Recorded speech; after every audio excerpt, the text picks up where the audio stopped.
અને ગરીબોનું રસોડું બંધ ન થાય એના માટે થઈ અને મનરેગા યોજનાની શરૂઆત કરવામાં આવેલી. આજે મનરેગા યોજના જે પંચાયત વિભાગમાં આવે છે, જે પંચાયત વિભાગમાં મંત્રી તરીકે બચુભાઈ ખાબડ જવાબદારી નિભાવે છે, જેના પદ પર બચુભાઈ ખાબડ બેઠા છે, એના જ વિભાગમાં જે રાજ્ય સરકારની તિજોરીની ચાવી પંચાયત વિભાગમાં જેટલી પણ ગ્રાન્ટ છે, જેટલી પણ રકમ પડી છે, એની તિજોરીની ચાવી બચુભાઈ ખાબડને મંત્રી તરીકે આપવામાં આવી છે.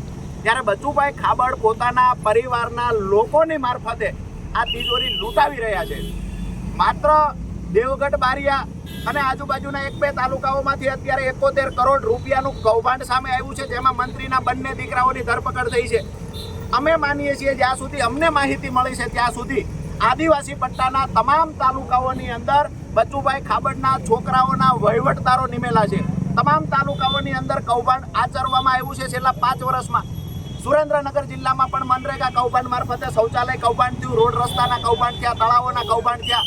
છેલ્લે પીપરાળીમાં 2 દિવસ પહેલા 12 આરોપીની ધરપકડ કરવામાં આવી.